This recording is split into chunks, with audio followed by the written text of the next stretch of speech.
సాయిరెడ్డి గారు ఏమన్నారండి?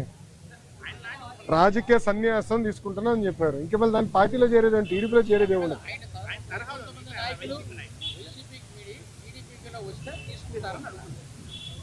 అది case by case will decide. ఎందుకంటే మా కార్యకర్తలను ఇబ్బంది పెట్టడం నేను ఎందుకు తీసుకుంటా? మా కార్యకర్తల పైన కేసులు పెట్టడం ఎందుకు తీసుకుంటా? అరే నా పైన కూడా కేసులు ఉన్నాయి స్వామి. ఎస్సీ ఎస్టీ కేసు ఉంది నా పైన, అటెంప్ట్ మర్డర్ కేసు ఉంది. అవన్నీ ఇప్పుడు జరుగుతున్నాయి కదా సార్.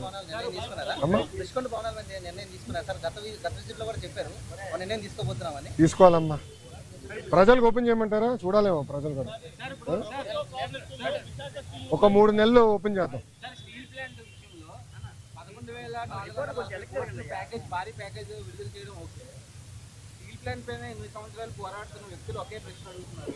ప్రైవేటీకరణ విషయంలో ప్రభుత్వం ఎందుకు క్లారిటీ ఇవ్వలేకపోతుంది? ప్యాకేజ్ ఇస్తున్నారు. స్వామి ఒక్క నిమిషం.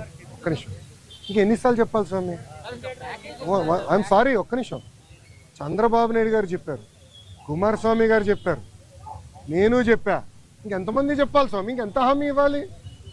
అరే ప్రైవేటీకరణ జరగదని చెప్తే మళ్ళీ ఇంకా డౌట్ ఏంటి స్వామి? ఒక్క నిమిషం. మీరు ఏ మీడియా స్వామి? ఒక్క నిమిషం, మీరు కొంచెం చదవాలి స్వామి. ప్రైవేటీకరణ జరగదని చెప్పిన తర్వాత ఇంకేం డౌట్ స్వామి? నేను స్ట్రైట్ క్వశ్చన్ మిమ్మల్ని అడుగుతున్నా. ప్రైవేటీకరణ జరగదని నేను హామీ ఇచ్చా, నిధులు తీసుకొచ్చాం, క్యాపిటేషన్ చేసాం. ఇంకేం హామీ ఇవ్వాలి నీకు? బాండ్ పేపర్ రాసేవాళ్ళ? ఒక నిమిషం, బాండ్ పేపర్ రాసేవాళ్ళ నీకు?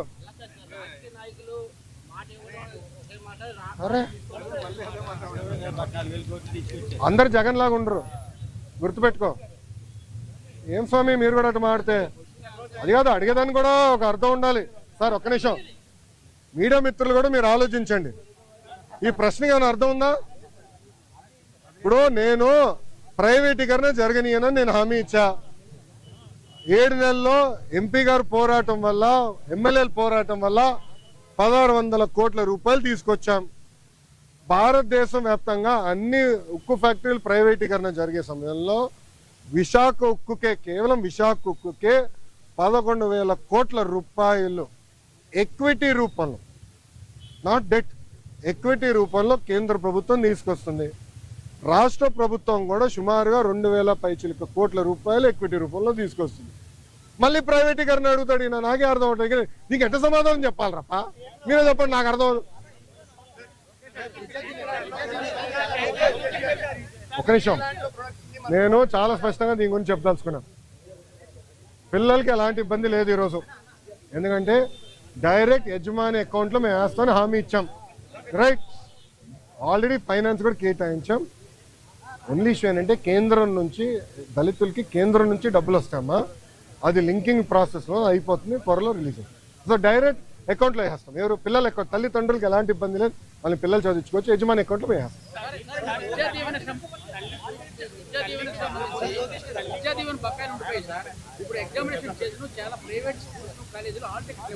ఒక్క నిమిషం. ఎవరు ఇవ్వట్లేదు నాకు చెప్పండి, కఠినంగా యాక్షన్ తీసుకుంటా.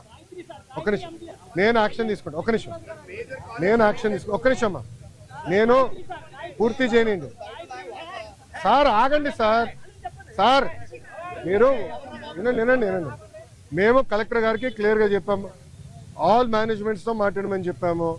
ఎవరినట చేస్తే కఠినంగా మేము యాక్షన్ తీసుకుంటాం, దాంట్లో ఎలాంటి సందేహం లేదు. పిల్లలు ఆగే ఎగ్జామ్ రాసుకోవచ్చు, డైరెక్ట్గా కాలేజ్ అకౌంట్లో డబ్బులు వేసే బాధ్యత మాది. ఓకేనా? ఇప్పుడు ఒక నిమిషం. గత ప్రభుత్వం, ఒక్క నిమిషం చప్పట్లో కొట్టే మనలో, గత ప్రభుత్వం సుమారుగా 3,000 కోట్ల రూపాయలు బకాయిలు పెట్టిపోయింది. ఎందుకు పెట్టారో వాళ్ళని అడగండి, కోడిగుడ్డుని అడగండి ఒకసారి. ఎందుకు బకాయిలు పెట్టిపోయినాడు? 3,000 కోట్ల రూపాయలు మేము కట్టాల్సిన అవసరం, కడతాం, టైం పడుతుంది. ఇంకా ముందర ఇయర్ రెగ్యులరైజ్ చేయాలి, బకాయిలు కూడా ఫేజ్డ్ మేనర్గా మేము చెల్లిస్తాం. ఓకేనా?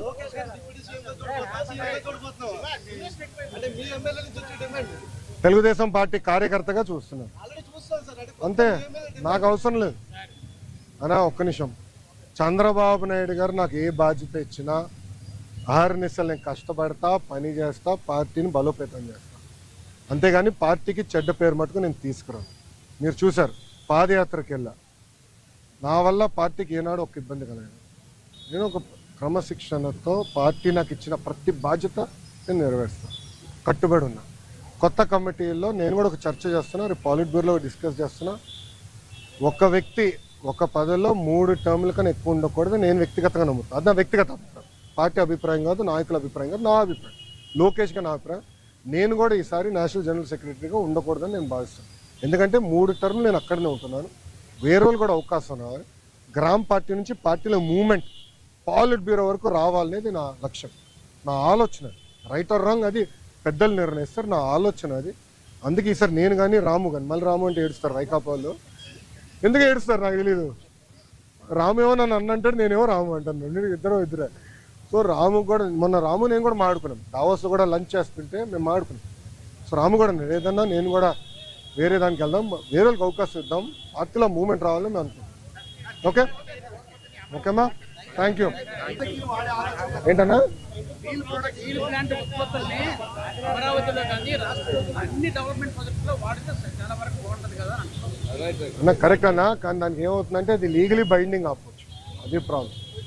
అంటే రేపు ఇప్పుడు ఓపెన్ మార్కెట్ ఉన్నప్పుడు ఏమవుతుందంటే రేపు ఎవరన్నా కోర్టుకు వెళ్ళి ఒకటి కేసు వేసారు, ఇంకో వాళ్ళు ₹1 తక్కువ ఇస్తున్నారంటే ఫినిష్డ్, అడిగే వాళ్ళు గొడవలు అవుతాయి. ఆ ప్రాబ్లమ్స్ ఉన్నాయి, అది కూడా డిస్కస్ చేసాం మేము. అది టెండర్ ప్రాసెస్ ఫాలో అయిపోతే మనం అందరూ ఇబ్బంది పడతాం.